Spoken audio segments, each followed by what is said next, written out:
little new segment, Jay. We've got our starts of the week. Jay, we got some starts of the week, man. So I'm going to start this thing off, and we're going to start with the quarterback position, Jay.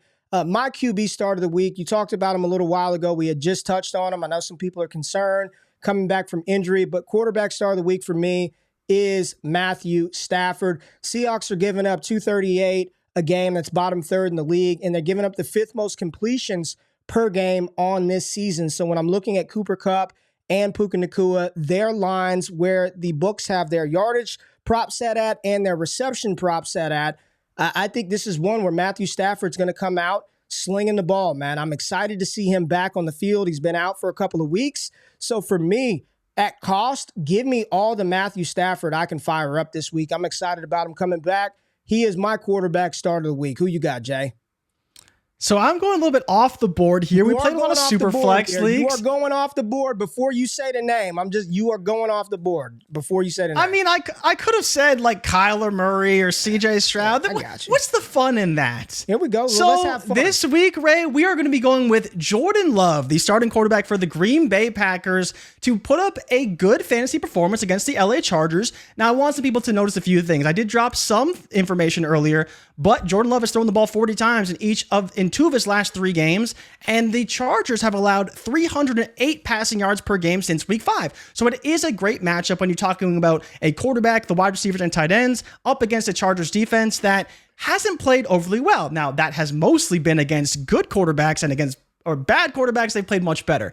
But I do trust Jordan Love to, 1, be behind in this contest, and 2, Matt LaFleur to air the ball out. So even if he's only completing 50% of his passes like he has been all season, I expect him to get the 2 touchdown mark. I think he can run for some yards on the back end.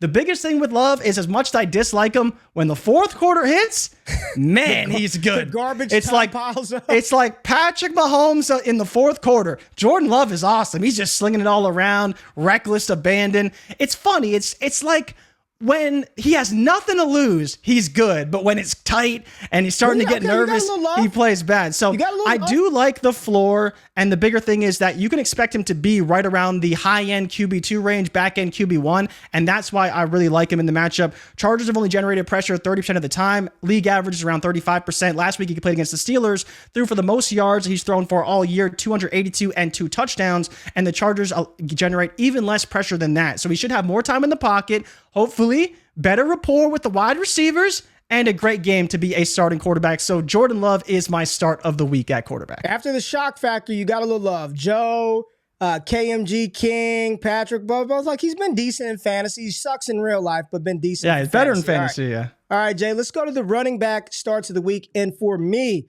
I'm firing him up, full confidence. I'm hammering the over on his rushing yard prop. This is one. Give me all the Jerome Ford that my fantasy rosters can handle this week. The Steelers are bleeding yards to opposing running backs, Dan.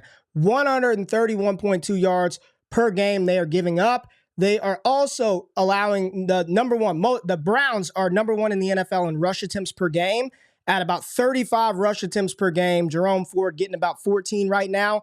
And that was with Deshaun Watson. And now you insert Dorian Thompson-Robinson / Joe Flacco or whomever they have in a game that should be a lot of ground. Give me all the Jerome Ford, baby. I am rolling him out. Full confidence. He's been actually pretty good. Jerome Ford has been quite good this season. I like it, man. Give me Jerome Ford, my RB start of the week, over 49.5 yards. Lock it in. Jerome Ford going to smash this week. All right, Ray, I like it. Obviously leading on the running game with DTR in the game. I like that a lot. And so for me, for my start of the week, I talked about Dallas, how they have a great matchup for running backs. But the other team that I did hit on very briefly earlier is the Los Angeles Rams. They have the second best matchup to opposing running backs when you talk about playing against Seattle. Seattle's been bleeding fantasy points to opposing running backs, 20.1 per game, only behind the Carolina Panthers in terms of since week 5. So it is a phenomenal matchup regardless of who the running back is. And as I mentioned, week 1, They ran the ball 37 times with their running backs. 2 touchdowns went to Kyren Williams, and he was phenomenal for fantasy football. You talked about the Pittsburgh Steelers. When Derrell Henderson faced off against the Pittsburgh Steelers, he had 18 carries for 61 yards and a touchdown. So if Kyren is not back, I'd be starting Derrell Henderson because I think you can start him with confidence. It's a phenomenal matchup and a phenomenal spot. It's unconventional because there is no clear guy here. But if you believe that the Rams can win, which I do, and I believe they lean on the running game because they've seen success against Seattle, Derrell Henderson or Kyren Williams, whoever starts the game, is going to be a phenomenal start for fantasy football. All right, Jay, my wide receiver start of the week.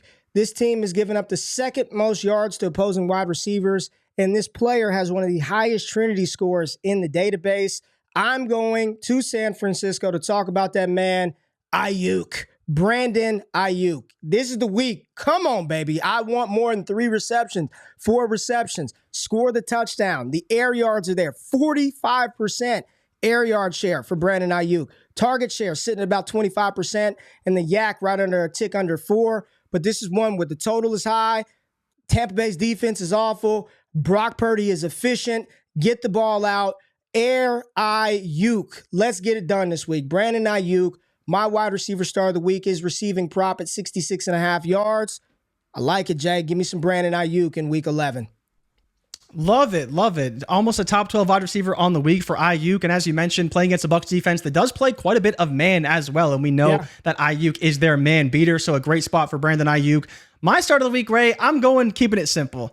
I'm taking Rashee Rice. Philadelphia Eagles, one of the worst defenses in football. I don't care how many guys they try and trade for, bring in, whatever. They've been god-awful. And you factor in the fact that they're one of the best run defenses in the NFL, 31st in the NFL at allowing fantasy points to opposing running backs, so not great for Isaiah Pacheco. But for wide receivers, they have the number 1 matchup, 48.8 fantasy points per game to opposing wide receivers, 47% higher than average. So Rashee Rice, obviously the number 1 option at wide receiver for the Kansas City Chiefs. Now, of course, Travis Kelce will be involved. We know Taylor Swift and her family will be in the building, so I'm sure he'll have a good game. But Rashee Rice is going up against a team allowing the 3rd most yards to opposing wide receivers, 1st in fantasy points allowed, 3rd in fantasy points allowed to the slot, and 1st in touchdowns per game to wide receivers. And we know that Rashee Rice has been one of their leading target getters in the red zone as well. So love this spot for Rashee Rice. Think he has an awesome game. I think you should be starting him with confidence, even though he's playing on Monday night.